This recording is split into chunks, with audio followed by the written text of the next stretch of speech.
Le Seigneur m'a mis à cœur de partager avec vous Psaume 103, versets 8 à 13. L'Éternel est miséricordieux et compatissant, lent à la colère et riche en bonté.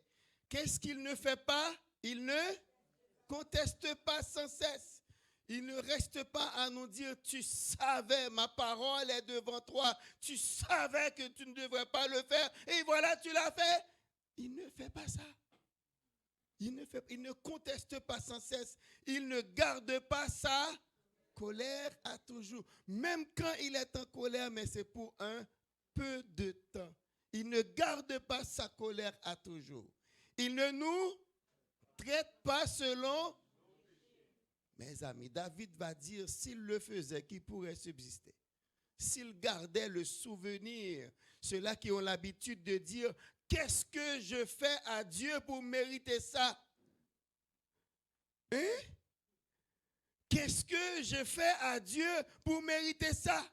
Est-ce que vous avez l'habitude d'entendre ça? C'est de l'arrogance. On a toujours fait à Dieu et on ne mérite rien du tout. Il ne garde pas sa colère à toujours. Il ne nous traite pas selon nos péchés. Il ne nous punit pas selon nos iniquités. Mais autant les cieux sont élevés au-dessus, voici sa bonté. Hein? Autant sa bonté est grande pour... C'est très important. C'est pour cela que je l'ai mis dans une autre couleur. Pour ceux qui le craignent.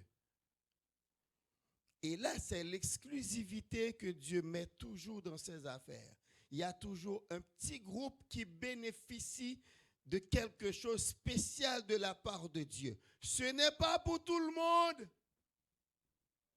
Mais autant les cieux sont élevés au-dessus de la terre, autant sa bonté est grande pour qui? Amen. Et ça continue. Autant l'Orient est éloigné de l'Occident, autant il éloigne de nous nos...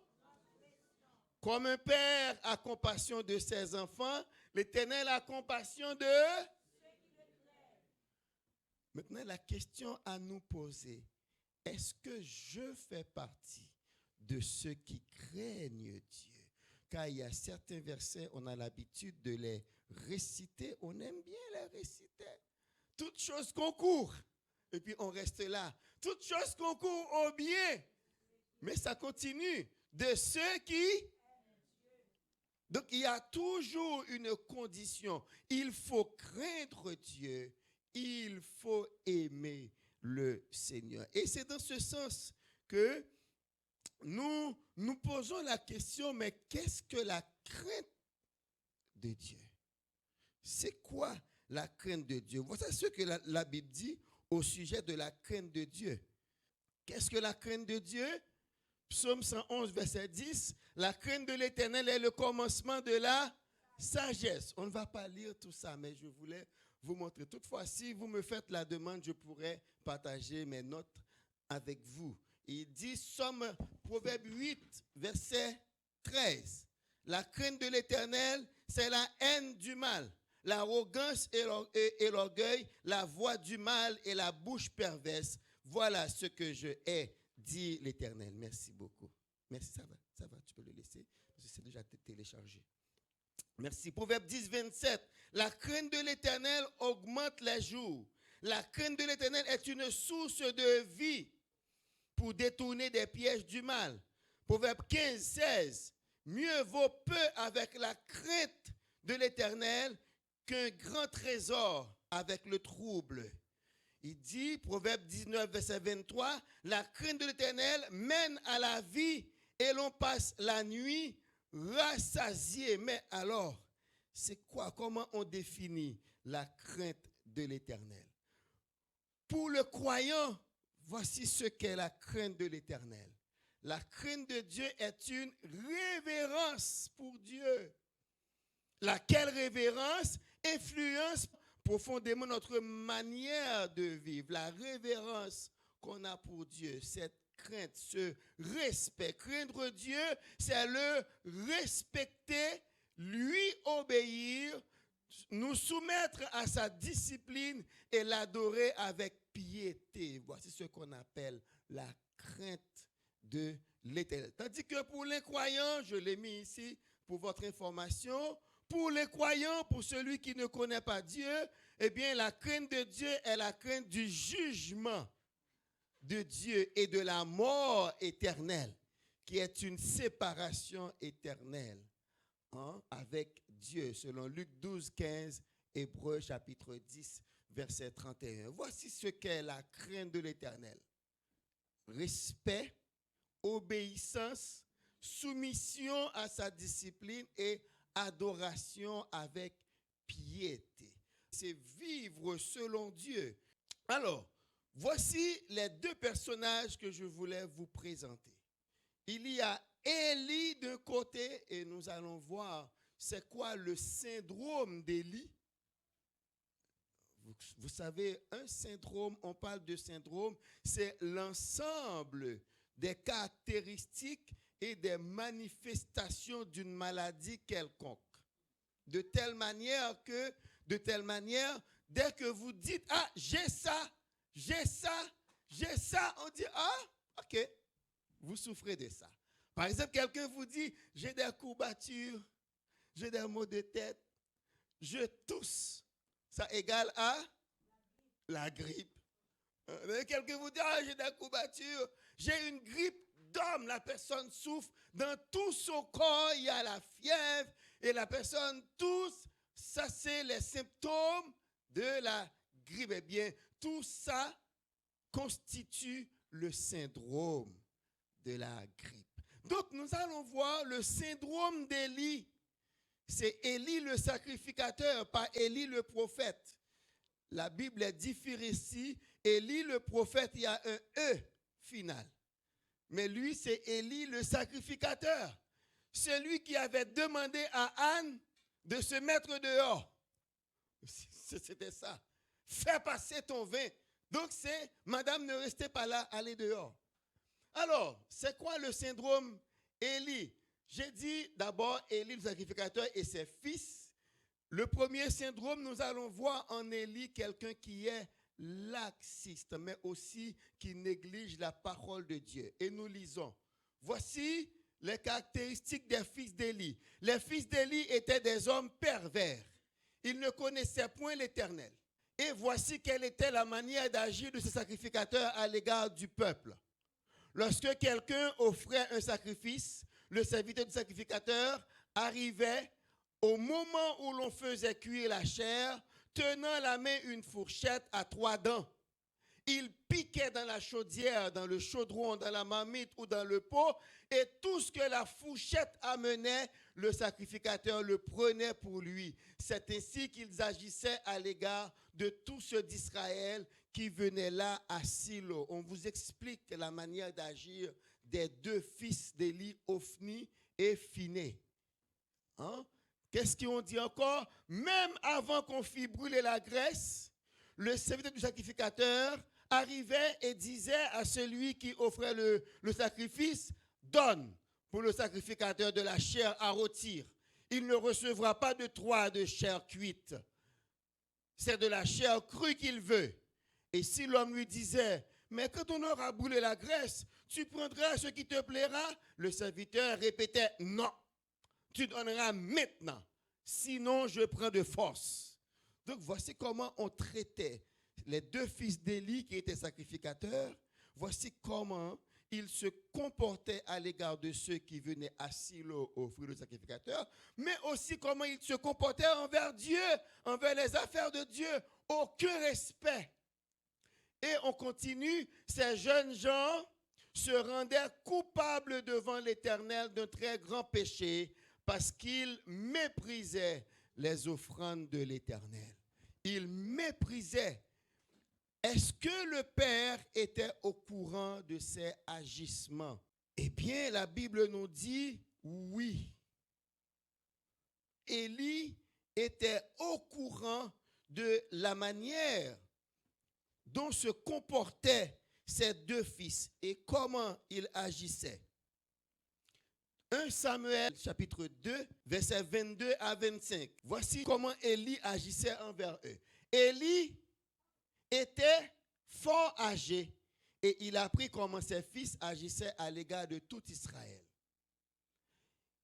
Il apprit aussi qu'il couchait avec les femmes qui s'assemblaient à l'entrée de la tente d'assignation. Il leur dit, quand je dis qu'il est laxiste, c'est ça laxiste. Comment on définit le mot laxiste? C'est tendance excessive à la conciliation, à la tolérance. Une personne laxiste, attitude de quelqu'un qui est excessivement tolérant. Et comment Élie montrait cela? Voilà comment. Il leur dit, pourquoi faites-vous de telles choses? Car j'apprends de tout le peuple vos mauvaises actions. Non, mes enfants, ce que j'entends dire n'est pas bon. Vous faites pécher le peuple de l'Éternel. Si un homme pêche contre un autre, Dieu le jugera. Mais s'il pêche contre l'Éternel, qui intercédera pour lui? Et ils n'écoutèrent point la voix de leur père, car l'Éternel voulait les faire mourir. Ils n'écoutaient pas la voix de leur père, mais le père pourrait agir. Et si vous apprenez que vos fils font tout ça, et même, vous venez de le dire, ils emmènent le peuple à pécher contre l'Éternel. Mais ils n'ont plus leur place. Ils n'ont plus leur place. Écoutez, vous les mettez de côté et vous appelez d'autres personnes. Mais non, il n'a pas fait ça. Il les tolère. Non, mes enfants, ce que vous faites là n'est pas bon. Et c'est tout. Mais maintenant, comment il va agir quand l'Éternel va lui parler? Non seulement il est laxiste, mais aussi regardez comment il se comporte face à la parole de l'Éternel. Et je mets ici, il est indifférent à la parole de Dieu. Dieu lui a envoyé un homme de Dieu. Un homme de Dieu vient auprès d'Élie. Ainsi parle l'Éternel. Ne me suis-je pas révélé? Donc, l'Éternel est en train de rechercher Élie. Rechercher un brin de repentance. Rechercher une compréhension. Dieu a envoyé cet homme pour lui dire, voici comment j'ai fait envers ton peuple. Mais toi, voici comment tu te comportes envers moi. Et voici ce que j'ai fait, je vais faire. Il l'a dit, voici le temps arrive, verset 31. Voici le temps arrive où je retrancherai ton bras et le bras de ta maison, de ton père, en sorte qu'il n'y aura plus de vieillard dans ta maison. Dieu annonce ces choses. Mais vous savez, j'ai appris cela de la parole de Dieu. Quand Dieu te fait une menace, ce n'est pas qu'il veuille te perdre. Quand Dieu te fait une menace, il veut seulement que tu prennes les choses en main, que tu leur accordes de l'importance et que tu viennes à lui pour demander pardon. Ce que Dieu veut, ce n'est pas la mort du pécheur, mais il dit que le pécheur se repente, qu'il se détourne de ses mauvaises voies. Il va répondre cela à Salomon quand Salomon va dédicacer le peuple après sa prière en 2 Chroniques 6. Dieu va répondre en 2 Chroniques 7, verset 14. Si mon peuple, sur qui est invoqué mon nom, fait quoi? S'humilie, fait quoi? Prie, fait quoi? Cherche ma face, fait quoi? Se détourne de ses mauvaises voies. Si mon peuple fait ces 4 choses, moi, voici ce que je vais faire. Je l'exaucerai des cieux. Je lui pardonnerai son péché et je guérirai son pays. Mais il faut que le peuple fasse les 4 choses. Et ces 4 choses démontrent que c'est un peuple qui craint l'Éternel. Donc, l'Éternel recherchait en Élie cette crainte. La crainte, le respect. Premièrement, faire à ce que ses enfants respectent son nom, respecte les choses qui lui sont consacrées, le temple, les sacrifices, les femmes qui viennent adorer. Et il voulait aussi que Élie fasse comme Daniel, dans Daniel 9, venir devant Dieu, confesser ses péchés et confesser les péchés de ses fils. La Bible dit, c'est ce que Job faisait. Quand l'Éternel a dit que Job était un homme spécial à ses yeux, Job faisait cela. Après chaque fête de ses enfants, il les réunissait pour les consacrer à l'Éternel. Il offrait un sacrifice en leur nom. Dieu voulait que Élie agisse ainsi envers lui et avec ses enfants. Mais Élie était indifférent. Il dit, et tu auras pour signe ce qui arrivera à tes deux fils. Mes amis, comment Dieu pouvait être plus clair avec Élie? Voici ce que je vais faire. Je m'établirai un sacrificateur fidèle qui agira selon mon cœur et selon mon âme. Et ça, il parle de Samuel. Donc le Seigneur est en train de dire à Élie, je vais te chasser de ma face, je vais te chasser de mon sacerdoce, je vais chasser ta famille et je vais me prendre quelqu'un qui obéira à ma parole. Il s'agit de Samuel. Et qu'est-ce que Élie fait? Il reste indifférent. Il ne fait rien. Nous avons vu Élie le laxiste. Nous avons vu Élie l'indifférent. Même Dieu le menace. Il ne fait rien. Et maintenant, regardons Élie l'arrogant. Comment il est arrogant? C'est quand Samuel va entendre la voix de l'Éternel qui lui parle. À 3 reprises, il est allé vers Élie pensant que c'est Élie qui l'appelait. Élie lui a dit, voici comment répondre. Dis, parle, Éternel. Ton serviteur écoute. Et effectivement, Dieu a parlé à Samuel. Nous sommes en 1 Samuel 3, versets 10 à 18. Au verset 16, nous lisons, mais Élie appela Samuel et dit, Samuel, mon fils. Il répondit, me voici. Et Élie dit, quelle est la parole que t'a adressée l'Éternel? Ne me cache rien, que Dieu te traite dans toute sa rigueur, si tu me caches quelque chose de tout ce qu'il t'a dit. Samuel lui raconta sans lui rien cacher. Donc Samuel lui a dit tout ce que l'Éternel lui a dit. Au verset 12, nous pouvons avoir un extrait de ce que l'Éternel a dit à Samuel. Il dit, en ce jour, j'accomplirai sur Élie tout ce que j'ai prononcé contre sa maison. Je commencerai et j'achèverai. Je lui ai déclaré que je veux punir sa maison à perpétuité à cause du crime dont il a connaissance et par lequel ses fils se sont rendus méprisables sans qu'il les ait réprimés. Voici ce que Dieu a révélé à Samuel. Et Samuel a répété tout ça à Élie. Voulez-vous connaître la réponse d'Élie à tout cela? Voici pourquoi je dis qu'il est arrogant. Voici la réponse. C'est l'Éternel. Qu'il fasse ce qui lui semblera bon. N'est-ce pas de l'arrogance? Non seulement il est laxiste, il est au courant de ce que faisaient ses enfants, il n'a rien fait. Non seulement il est indifférent à la parole de l'Éternel, et maintenant il marque son arrogance. Qu'il fasse, quand est-ce qu'on dit ça de quelqu'un? C'est quand on le méprise. Ah, tu peux faire ce que tu veux. Je suis indifférent à tout ce que tu peux faire. Mais depuis quand un humain est autorisé à traiter ainsi l'Éternel? C'est à l'Éternel qu'il fasse ce qui lui semblera bon.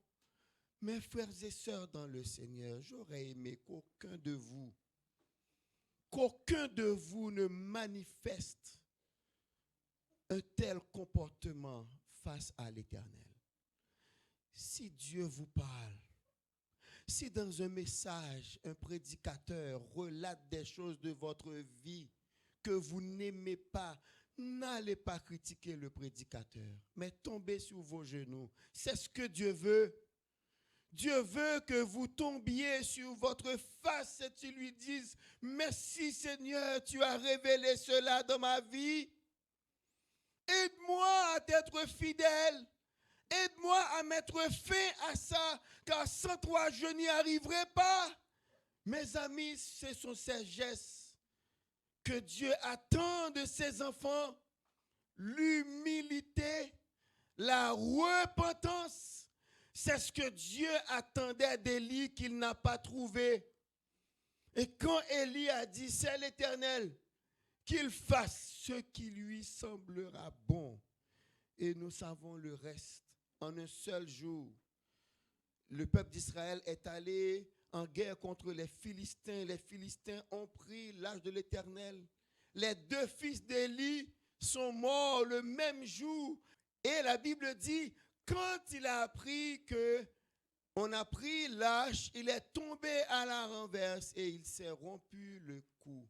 Sa fille qui était enceinte, qui allait accoucher, est morte pendant l'accouchement, mais elle a appelé son enfant Ichabod, qui signifie la gloire est bannie en Israël. Mais à qui la faute? C'était lui le leader. C'était lui le leader. À cause de son laxisme, à cause de son indifférence à la parole de Dieu et à cause de son arrogance. C'est là le syndrome d'Élie. Des gens qui ne prêtent pas attention à la parole de Dieu. Ils sont à l'église, mais pour eux, l'église n'est juste un programme en plus. On s'habille, on vient à l'église, on écoute de beaux cantiques, mais c'est tout. On ne vient pas à l'église pour ça. Il y a une grande différence entre l'ecclésia en général et l'ecclésia de Jésus-Christ. Ecclésia signifie rassemblement. Toute assemblée de personnes est un ecclésia. Mais ces ecclésias disparaissent une fois que l'assemblée est dissoute. Les gens se rendent chez eux, ils ne sont plus en ecclésia. Mais l'ecclésia de Jésus-Christ, il lui a dit, je bâtirai mon ecclésia, l'église de Jésus-Christ. Eh bien, on est là-dedans toute la vie. On est là-dedans lundi, mardi, mercredi, jeudi, vendredi, samedi et dimanche. On vient pour lui rendre gloire. Ce n'est pas une question, je viens à l'église dimanche et d'un coup que je laisse l'église, je tombe dans le monde et je suis un élément du monde. Non, ça ne marche pas. Avec Christ, c'est vous l'église. C'est nous l'église. Quand nous assemblons, nous apportons chacun notre adoration afin de composer un beau bouquet pour Dieu. Mais c'est dans la vie commune. Nous devons faire savoir au monde que nous appartenons à l'église de Jésus-Christ et il n'y en a qu'une seule, s'il vous plaît. Il n'y a qu'une seule église de Jésus-Christ. Il n'y en a ni deux ni trois. Il n'y a qu'une seule. Ne laissez personne vous diviser. Oh, vous êtes baptiste, moi je suis pentecôtiste, on n'est pas pareil. La Bible dit il n'y a qu'une seule foi, un seul baptême, un seul Dieu, un seul Sauveur, un seul Jésus. Nous avons une même espérance, à moins que l'autre personne n'attend pas Jésus-Christ. N'a pas l'espérance. Si vous n'avez pas la même espérance que moi, ah oui, là on est différent. On est très différent. On dit d'Akab, voici comment la Bible nous présente Akab. C'est là devant vous. 1 Roi 21, versets 25 à 29. Il n'y a eu personne qui se soit vendu comme Akab pour faire ce qui est mal aux yeux de... C'est la Bible. Voici comment la Bible présente Akab. Et même on dit d'Akab, le pire de tous les rois d'Israël. Et Jézabel, sa femme, l'y excitait. Il a agi de la manière la plus abominable en allant après les idoles, comme le faisaient les Amoréens que l'Éternel chassa devant les chefs d'Israël. Je lis tout ça pour vous présenter comment Dieu voyait Akab et comment Akab se comportait. Après avoir entendu, je suis au verset 27, après avoir entendu les paroles d'Élie aussi mauvais qu'il était devant la face de l'Éternel, voici ce qu'il a fait et comment Dieu a considéré cela. Après avoir entendu les paroles d'Élie, Akab déchira ses vêtements. Il mit un sac sur son corps et il jeûna. Il couchait avec ce sac. Il marchait lentement. Et la parole de l'Éternel fut adressée à Élie en ces mots. Élie le prophète, as-tu vu comment Akab s'est humilié devant moi? Akab, le pire des rois, il n'y eut personne qui te soit vendu comme Akab. Mais Dieu a vu son humiliation. Il avait vu. As-tu vu comment Akab s'est humilié devant moi? Parce qu'il s'est humilié devant moi, je ne ferai pas venir le malheur pendant sa vie. C'est ce que Dieu attendait d'Élie aussi. Je ne ferai pas venir le malheur de sa vie. Ce sera pendant la vie de son fils que je ferai venir le malheur sur sa maison. Tandis qu'il va dire dans Ézéchiel, le fils ne portera pas le fardeau du père. Mais l'âme qui pêche, c'est celle qui mourra. C'est cette attitude que Dieu attendait d'Élie et aussi attend de chacun de nous.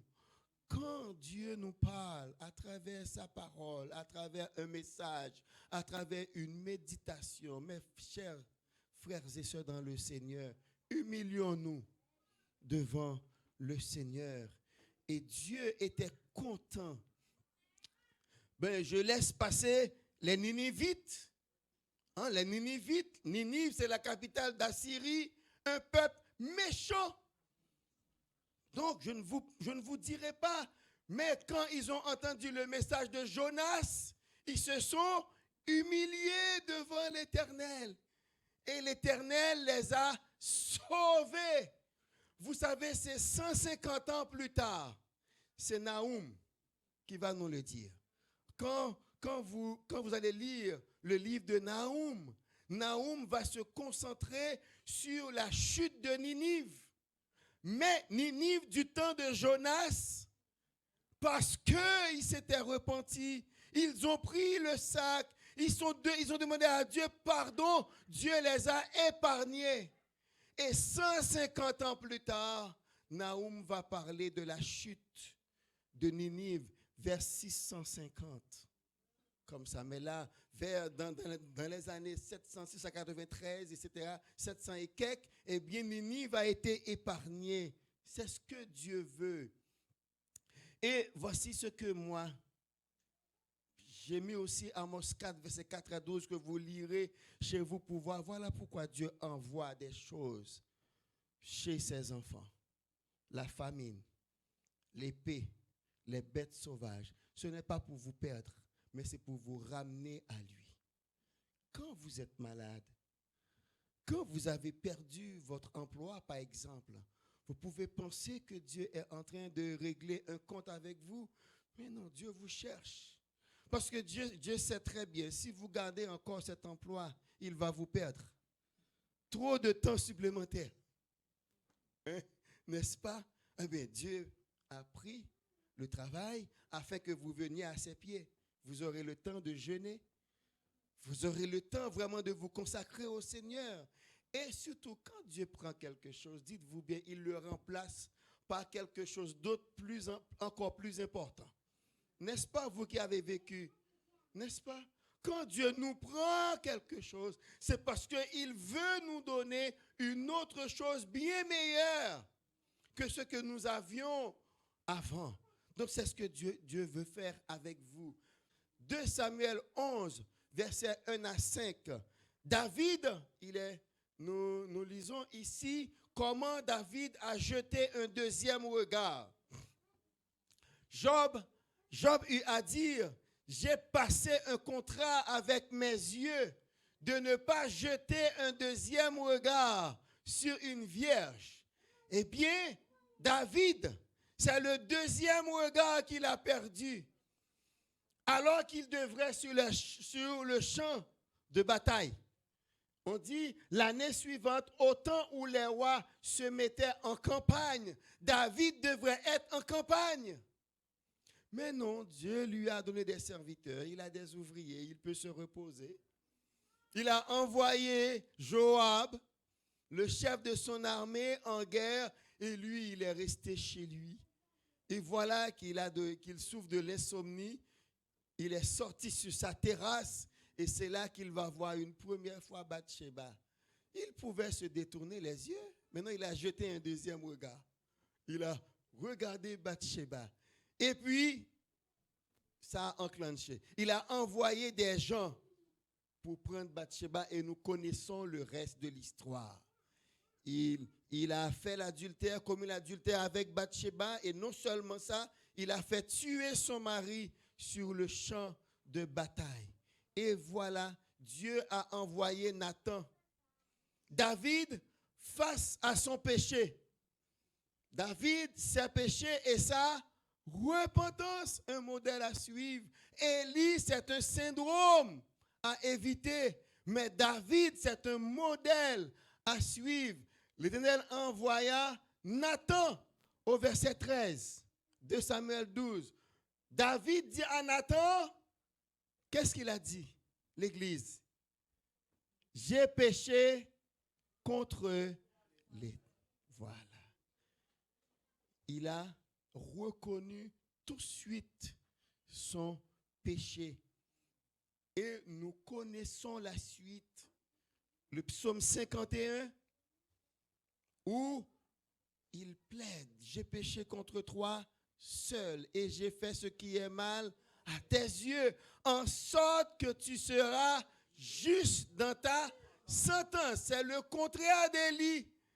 C'est l'Éternel, il fera ce qui lui semblera bon. Mais David dit non, je reconnais mon péché. Mais vous savez, c'était pas aussi facile pour David. Hein? Il n'est jamais facile d'aller devant l'Éternel et reconnaître son péché. Le psaume 32 nous donne le processus que David a suivi avant d'arriver au psaume 51. Le psaume 32 nous dit, tant que je me suis tué, mes os, ça je l'ai mis dans mes notes, vous ne voyez pas ici, mes os se consumaient, je gémissais toute la journée, car nuit et jour ta main s'apesantissait sur moi. C'était pas facile pour David de reconnaître vraiment son péché, mais en fin de compte, il s'est courbé à la parole de l'Éternel. Il a accepté, il a écrit le psaume 51 et Dieu lui a pardonné. L'Éternel pardonne ton péché, tu ne mourras point. En effet, on devrait le lapider de même que Bathsheba. On devrait lapider David. David devrait mourir. Mais Dieu lui a dit, mais non, puisque tu as reconnu, je te pardonne. Mais je reviendrai avec un autre message. Savez-vous que cette affaire entre Bathsheba et Uri, c'était l'œuvre de Satan? Nous sommes en 2 Samuel 12. C'est en 2 Samuel 7 que Dieu a promis à David qu'il sera aïeul de Jésus-Christ. C'est en 2 Samuel 7. Quand il va dire à Nathan, je veux bâtir un temple pour Dieu, et Dieu va lui dire, moi, je vais te faire une maison. Et là, il va dire, tu auras toujours un descendant sur le trône. C'est la promesse de Jésus. Mais là, Satan a amené David à pécher ainsi, afin qu'il soit mort et que Jésus-Christ ne vienne pas selon la promesse de l'Éternel. Dieu est meilleur. Il a pardonné David. Il a pardonné David, mais La différence, c'est parce que David a reconnu son péché aussi. Il s'est humilié devant l'Éternel et Dieu lui a fait grâce. C'est à ce stade que Dieu veut arriver avec chacun de nous.